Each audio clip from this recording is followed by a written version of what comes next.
Zdravím všetkých, ja som Tommy Man a vítam vás pri novom videu. Hneď takto na začiatok ste si asi mohli všimnúť, že či mi hrabe, že mám v strede leta na sebe mikinu, ale tak s tým súvisí téma dnešného videa.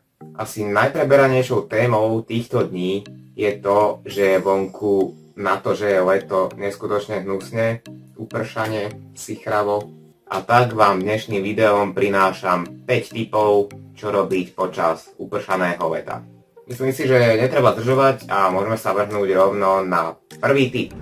Čiže áno, keď tu máme dnes videjko s takou bizárnou alebo až zvrátenou témou upršané, hnusné leto, tak hneď prvý tip, ktorý tu pre vás mám, bude tiež tak trošku bizárny možno, a to začnite si robiť zoznam vianočných darčekov.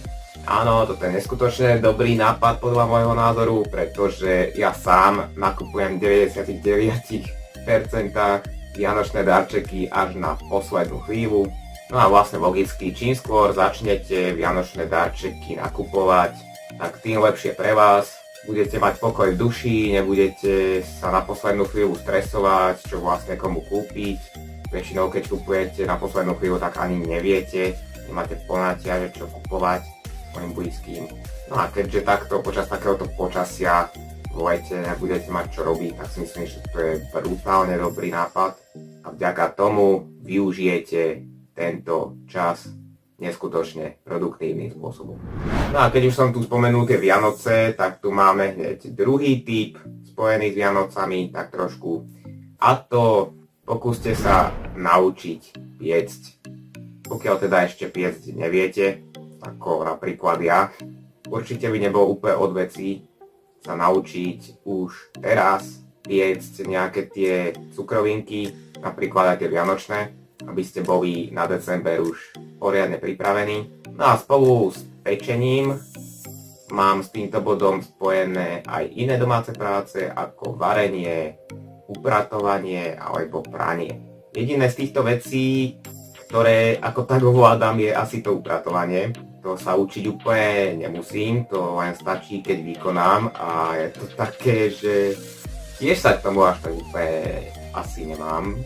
No, takže to by bolo dobre zmeniť, aspoň počas takýchto dňoch, aj keď teda teraz moc času nemám skrz prácu, ale určite by nebolo špatné aj v tom malinkom množstve času, ktoré mám v dispozícii, aspoň decentne poupratovať, pretože no, určite sa to hodí.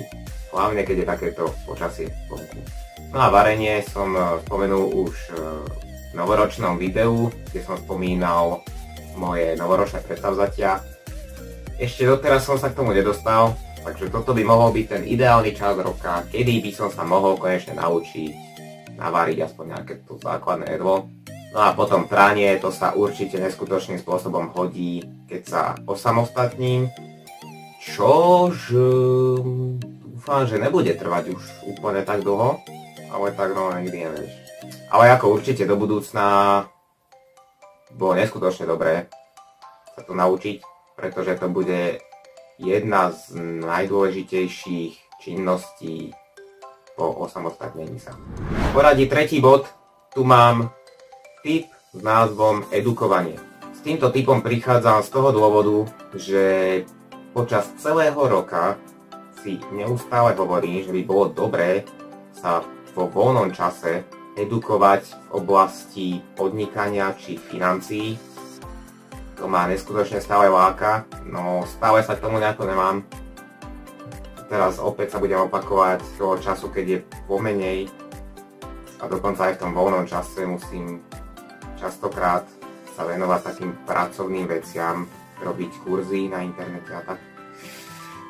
Tak to tomu úplne neprispieva, ale určite aspoň nejakých tých pár minútiek by som si na to nájsť určite mohol, takže sa nejdem zase nejako vyhovárať, že nemám ani sekundičku času, to zase určite nie. Toto by som mal určite zmeniť jednoducho. Financie sú, či už chceme alebo nechceme, jedny z najdôležitejších vecí v našom živote. A keď niekto hovorí, že peniaze nie sú najdôležitejšie, že si za to zdravie nekúpime, tak klame samého seba, pretože strašne veľa situáciách sú práve peniaze tie, ktoré vám to zdravie v konečnom dôsledku akoby vylieči. No a podnikanie s myšlienkou začať podnikať sa zahrávam v poslednom čase dosť často. No veľakrát si uvedomujem, ako tak počúvam aj ostatných, že to nie je absolútne jednoduché. Aby ste mali väčšiu šancu, že vám to vyjde, by ste potrebovali už nejaké to množstvo práve tých financií a hlavne aj šikovných ľudí okolo seba do svojho tímu. Aj keď ako záleží asi od toho, v čom by ste začali podnikať, ale v drvivej väčšine prípadov by ste potrebovali práve tieto veci. No a potom ešte nejaké tie manažerské schopnosti, alebo ako to nazvať, aby ste proste vedeli manažovať tých ľudí a tak ďalej. Takže to v mojom prípade asi až tak úplne nehrozí. Ale tak postupom času sa budem, dúfam, zlepšovať aj v tejto sfére. Štvrtý a teda predposledný bod dnešného programu je pozeranie seriálov. Možno si poviete, že toto je vyslovene činnosť na jeseň či zimu, keď je vonku, že pomaly mínus alebo niečo. Ale tak, už aj v tomto prípade vám príde, aké by už bolo pomaly to mínus, keď ste už zvyknutí na 30-ky, pomaly až 40-ky a zrazu je, že 15, fakt. Takže to už takým dojmom pomaly aj na vaše telo dolieha. A tento bod som tu dal hlavne zase skrz aj môj prípad, že ja sám mám odložených hneď niekoľko seriálov, ktoré si chcem pozrieť niekedy, ale stále sa k nim nedostávam. Jedným z takýchto seriálov je určite dokument o sériovom vrahovi Jeffovi Dahmerovi, ktorý si chcem pozrieť už pol roka, to už asi aj bude, čo som si to pridal do pozrieť neskôr, alebo neviem, do takého zoznamu, čo sa určite pozrieť do seriálov.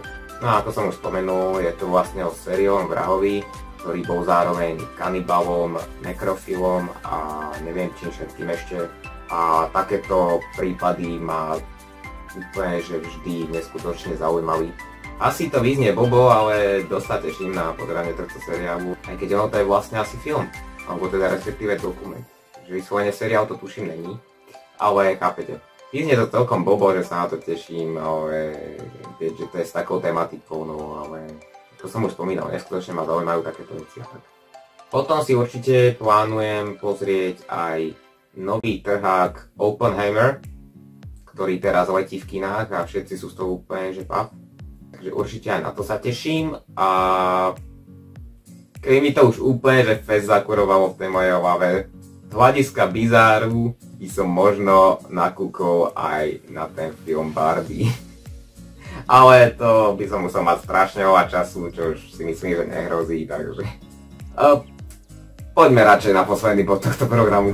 No a posledným, piatým typom tohto zoznamu je YouTube. Áno, je to dosť podobné tomu predošlému bodu, pretože opäť je to pozeranie videí, dá sa povedať. A v mojom prípade opäť videí, ktorých mám v zozname pozrieť neskôr kvantum a stále sa nemôžem k ním tak nejak dostať, pretože nemám čas. Bla bla bla, to sa tu stále opakuje v tomto videu, ospravedlňujem sa vám, ale proste je to tak.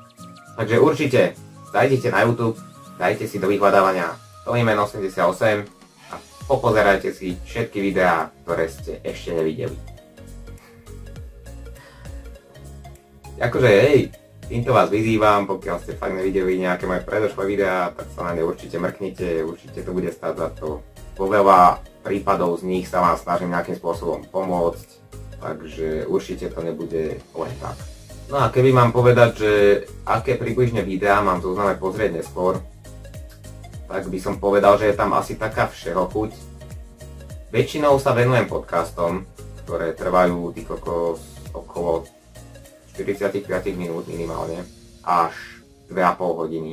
To si zvyknem púšťať popri hraní samtka väčšinou, aby som ten čas o niečo produktívnejšie využil. Aj keď je to divné hovoriť o produktívnom využívaní času pri hraní hry, ja viem, ale nerobím to úplne často. A potom ešte tam mám nejaké videjka, Petra som si dával dneska zrovna, to pozrieť neskôr. OK, netradične, tento kanál som spomenul v mojom videu top 5 najlepších YouTube kanálov, takže určite si ho pozrite. Potom pozerávam aj Nočný múry, tie som tam tiež spomínal v tom videu. No, autor tohto kanálu si dal na leto pauzu, takže až na začiatku septembra zase vydá video. Dosť som začal v poslednej dobe pozerávať aj Hagiho, Sibížana celkom, STN video stále, Stena pozerávam, alebo skôr počúvam a tak podobne, no. Veď to poznáte, podľa toho, na čo dostanete práve chuť. Takže op, to je bolo k dnešnému videjku asi tak nejak všetko. Snažil som sa spraviť ten zoznam, ak ste si všimli, tak nejak produktívno, relaxačne, takže úplne tak luxusne vyvážene, aby ste ten čas úplne nepremrhávali a zase, aby ste ani to nejako fest nepreháňali s nejakou tou produktivitou v podobe nejakého pracovania, upratovaním alebo niečím a mohli ste si aj nejakým spôsobom oddychnúť. Takže teda to by bolo z tohto videjka tým pádom všetko. Pokiaľ sa vám páčilo, určite vám budem vďačný za akýkoľvek váš zanechaný like, odber, kliknutie na zvonček alebo za zdieľanie tohto videjka. Ja s vami pre toto videjko učím a prajem vám príjemné prežitie zbytku leta. Majte pekný deň, učí sa s vami Tommyman a čaute.